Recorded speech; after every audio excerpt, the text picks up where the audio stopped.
way things are going, elephants may disappear from the wild in our lifetimes. My name is James Isiche, and I'm the Regional Director, the International Fund for Animal Welfare, IFAW, in East Africa. When we started work here 15 years ago, the region had lost huge numbers of elephants to poaching. So we started out by focusing our work in Meru, a remote national park to the east of Mount Kenya that was facing huge problems. It was known to be unsafe, so tourism completely dried up, and 90% of its elephants had been poached. IFAW helped to restock the park's elephant population by relocating groups that had run out of space elsewhere, a costly and complicated exercise that was only made possible by our supporters. To better protect the new arrivals, we helped to equip the Kenya Wildlife Service rangers, and we rehabilitated the park's infrastructure. Today, Meru is once again the jewel that it once was.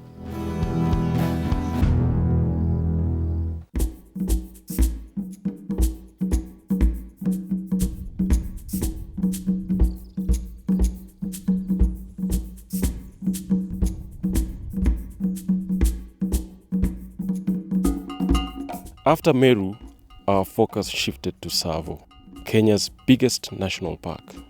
It's 22,000 square kilometers, about half of Kenya's total protected area for wildlife.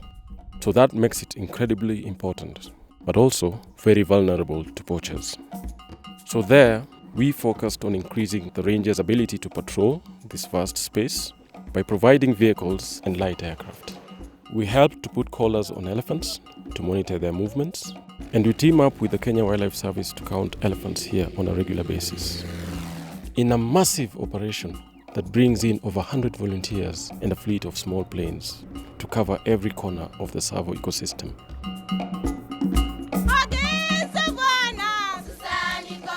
We also know that communities really have a critical role to play, so we go beyond providing grants to actually implementing projects on the ground. We rebuilt a school in the village of Kassala, near Tsavo East, investing in the future of children here. It's motivated them so much that they've become the top exam scorers in this area. And the community has helped us, in turn, by handing over dozens of poaching suspects to the Kenya Wildlife Service. In another area, we helped raise incomes by setting up beehives. So fewer trees are cut for charcoal, and there's less human-elephant conflict, because elephants really don't like bees. We've continued this work in Amboseli, which is connected to Tsavo by a migration corridor. A lot of the land in this corridor is being subdivided and fenced off into small plots, limiting the animals' ability to move and find food.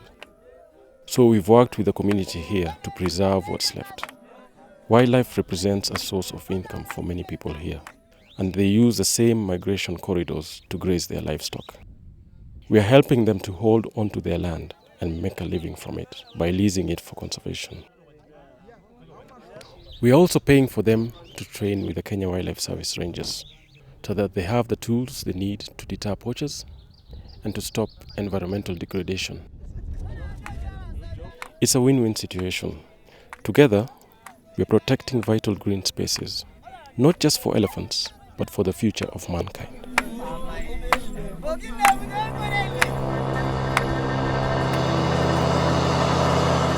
Of course, in our region, poaching remains a huge problem.